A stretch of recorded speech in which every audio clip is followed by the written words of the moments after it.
नमस्कार मित्रों, स्वागत है आप सभी का हमारे इस चैनल में। आज के इस वीडियो में हम सभी लोग टीजीटी हिंदी की तैयारी के लिए प्रैक्टिस सेट हल करेंगे। इस प्रैक्टिस सेट में आपको 50 प्रश्न मिलेंगे।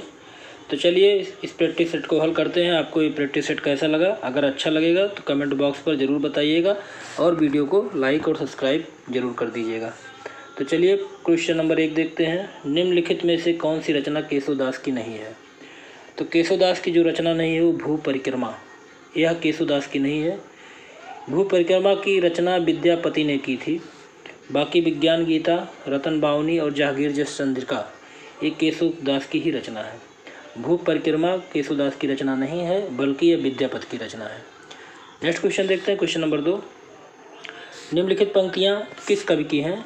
पंक्तियाँ हैं खने खन नयन कोन अनु सरई, खने खन वसन धूल तन भरई। यह पंक्ति किसकी है? तो ये पंक्ति जो है विद्यापति की है, ऑप्शन ए। नेक्स्ट क्वेश्चन देखते हैं। माधव हम परिणाम निराशा, यह पंक्ति किसकी है? तो ये पंक्ति जो है विद्यापति की है, ऑप्शन सी सही है। नेक्स्ट क्वेश्चन देखते हैं। कुतुबन द्वारा रचित ग्रंथ का नाम क्या है? तो कुतुबन ने जो ग्रंथ रचा है इन चारों में से मृगावती की रचना कुतुबन ने की है। नेक्स्ट क्वेश्चन देखते हैं। कुतुबन किस बादशाह के आश्रित थे? तो कुतुबन जो थे वो हुसैन शाह के आश्रित थे, option C. Next question. Madhavanal Kam Kandala काव्य के रचयिता कौन है? तो इसका जो सही विकल्प होगा ऑप्शन ए आलम। माधवानल काम कंदला काव्य के रचयिता आलम है। Next question. चित्रावली किसकी रचना है? तो चित्रावली जो रचना है वो उस्मान की रचना है, ऑप्शन ए।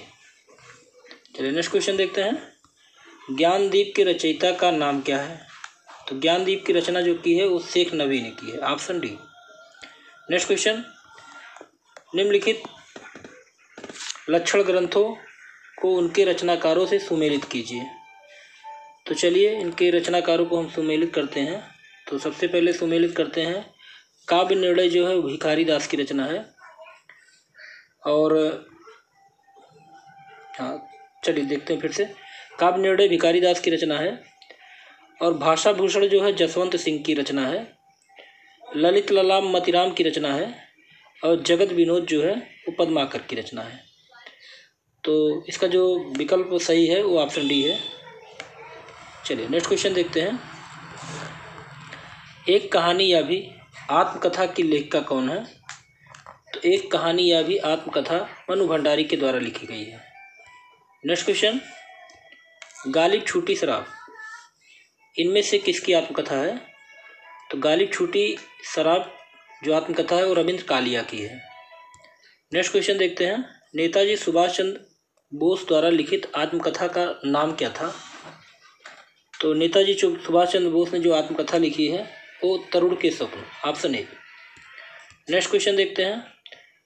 निम्नलिखित में से कौन सा कहानी संग्रह नासिरा शर्मा का है? तो नासिरा शर्मा की जो कहानी संग्रह है वो पत्थर गली है, ऑप्शन डी। चलिए नेक्स्ट क्वेश्चन देखते हैं। दुलाई वाली किस विधा की रचना है? तो दुलाई वाली कहानी विधा की रचना है। राजेंद्र बाला घोष की ये रचना है। Next question. बुद्धू का कांटा कहानी के लेखक कौन है?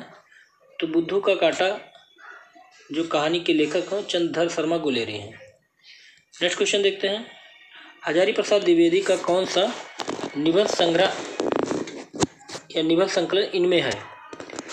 तो हजारी प्रसाद द्विवेदी ने अशोक के फूल निबंध लिखे हैं, कुटज भी लिखे हैं और कल्पलता भी लिखा है, ऑप्शन डी सही हो जाएगा, उपयुक्त सभी। Next question. नाखून क्यों बढ़ते हैं? नाखून क्यों बढ़ते हैं यह किस विधा की रचना है? तो इसका जो सही विकल्प होगा ऑप्शन बी निबंध। और ये रचना जो है वो हजारी प्रसाद द्विवेदी की है। हजारी प्रसाद द्विवेदी जी की का निबंध है नाखून क्यों बढ़ते हैं। नेक्स्ट क्वेश्चन देखते हैं, क्वेश्चन नंबर 18। साहित्य सहचर किसका निबंध संग्रह है? तो हजारी प्रसाद द्विवेदी जी का निबंध संग्रह है साहित्य सहचर। नेक्स्ट क्वेश्चन, रसज्ञरंजन किस सुप्रसिद्ध निबंधकार की कृत है? तो रसज्ञरंजन जो लिखा है वो महावीर प्रसाद द्विवेदी जी ने लिखा है, आचार्य महावीर प्रसाद द्विवेदी की रचना है रसज्ञरंजन। नेक्स्ट क्वेश्चन देखते हैं, नयन नचाए कहे मुस्काए लला फिर आयो खेलन होरी, पंक्ति के कवि कौन है? इस पंक्ति के कवि हैं Padmakar ji, option C. Next question, Bhushan को कवि भूषण की उपाधि किसने प्रदान की थी? तो कवि भूषण की उपाधि सोलंकी राजा रुद्रदेव ने किया था। नेक्स्ट क्वेश्चन, भूषण रीतकाल की किस काव्य धारा के कवि हैं? तो भूषण जो है रीतकाल के रीतबद्ध काव्य धारा के कवि हैं। नेक्स्ट क्वेश्चन देखते हैं, तुलसी ने किस काव्य की रचना सूरदास के अनुकरण पे की है? तो तुलसी ने जो काव्य की रचना सूरदास के अनुकरण पे की है वो गीतावली है। बस इस गीतावली में कई सब पद ऐसे हैं जो सूरदास जी के पद से हूबहू मिलते हैं, बस राम को घनश्याम और घनश्याम को राम कर दिया गया है। नेक्स्ट क्वेश्चन देखते हैं, पद्मावत के अनुच्छेदों का नाम क्या है? तो पद्मावत के अनुच्छेद जो है वो खंड कहलाते हैं, ऑप्शन सी। नेक्स्ट क्वेश्चन, स्वामी अग्रदास किस काव्य धारा के कवि हैं? तो स्वामी अग्रदास जो हैं वो राम भक्ति काव्य धारा के कवि हैं, ऑप्शन सी। नेक्स्ट क्वेश्चन, सूफी प्रेमाख्यान रचनाओं की भाषा कौन सी है? तो सूफी प्रेमाख्यान रचनाओं की भाषा जो है अवधी है। नेक्स्ट क्वेश्चन, सूफी काव्य पद्धति का अंतिम ग्रंथ कौन सा है? तो सूफी काव्य पद्धति का जो अंतिम ग्रंथ माना जाता है वो यूसुफ जुलेखा माना जाता है। नेक्स्ट क्वेश्चन देखते हैं, नेक्स्ट क्वेश्चन है, गलता में रामानंद संप्रदाय की गद्दी को किसने स्थापित किया था? तो गलता में रामानंद संप्रदाय की गद्दी को स्थापित किया था कृष्णदास पैहारी ने। नेक्स्ट क्वेश्चन देखते हैं, नाभादास कृत भक्तमाल की भाषा क्या है? तो नाभादास की कृत जो भक्तमाल है उसकी भाषा है Braj, option B. Next question देखते हैं, भक्तिकाल हिंदी काव्य का स्वर्णयुग है, यह कथन किसका है?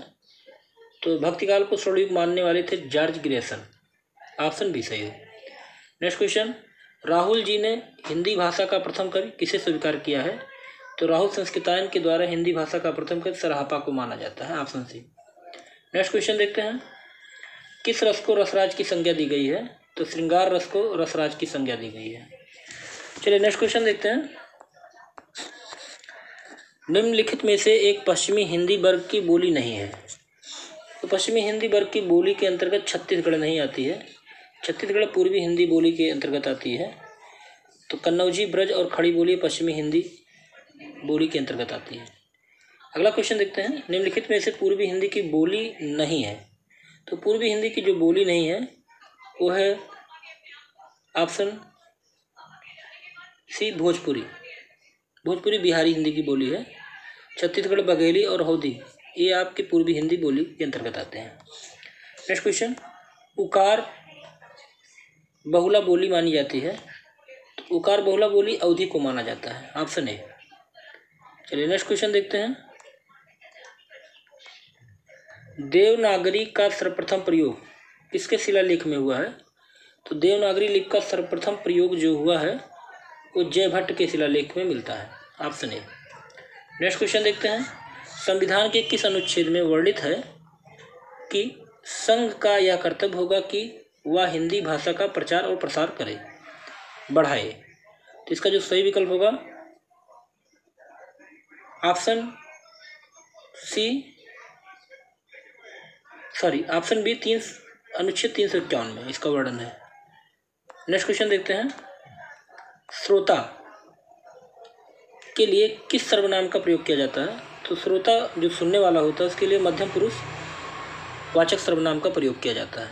नेक्स्ट क्वेश्चन, कोई और कुछ का प्रयोग इनमें से किस सर्वनाम के लिए किया जाता है? तो कोई और कुछ सर्वनाम का प्रयोग अनिश्चयवाचक सर्वनाम के लिए किया जाता है। नेक्स्ट क्वेश्चन देखते हैं, अलौकिक लिखा गया है जो कि अशुद्ध है, इसका शुद्ध रूप क्या होगा? तो अलौकिक का शुद्ध रूप अलौकिक होगा, ऑप्शन सी। नेक्स्ट क्वेश्चन, निम्न में से कौन सा अव्यय का भेद नहीं है? तो अव्यय के 4 भेद होते हैं, उनमें से जो अव्यय का भेद नहीं है वो प्रमाण बोधक नहीं है, ऑप्शन सी। विस्मयाद बोधक, क्रिया विशेषण, संबंध बोधक, ये आपके अव्यय के भेद हैं।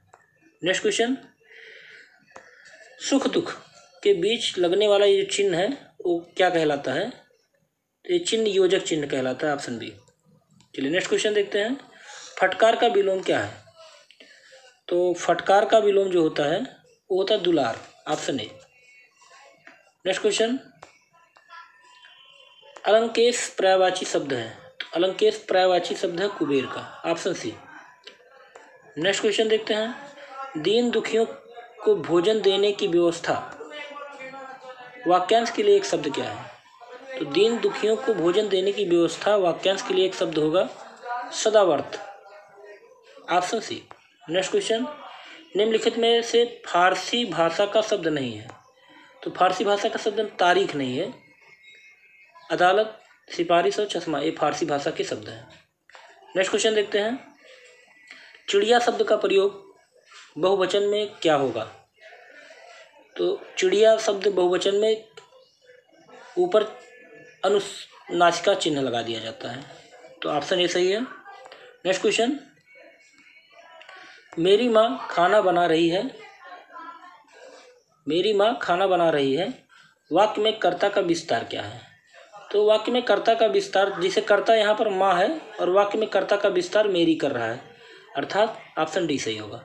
नेक्स्ट क्वेश्चन, निम्नलिखित शब्दों में से एक वचन है, एक वचन का प्रयोग केवल तेल है, तेल शब्द एक वचन है, बाकी दर्शन, प्राण और ओठ ये बहुवचन में प्रयोग होते हैं। नेक्स्ट क्वेश्चन, निम्नलिखित में काव्य शास्त्रीय आचार्यों का उनकी स्थिति काल के अनुसार सही अनुक्रम क्या है?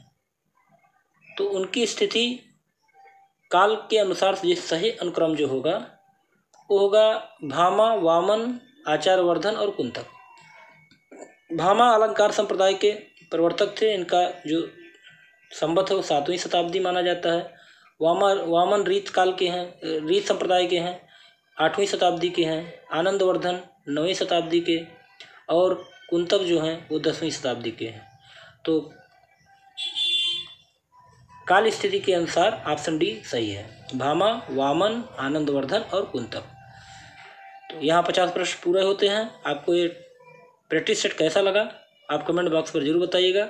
अगर आपने चैनल को सब्सक्राइब नहीं किया तो सब्सक्राइब कर लें, और तब तक आपको एक प्रैक्टिस सेट मिलती रहेंगे 50 प्रश्न के, जब तक आपकी परीक्षा नहीं हो जाती है टीजीटी की। अगले प्रैक्टिस सेट में फिर मिलते हैं, तब तक के लिए जय हिंद, जय भारत।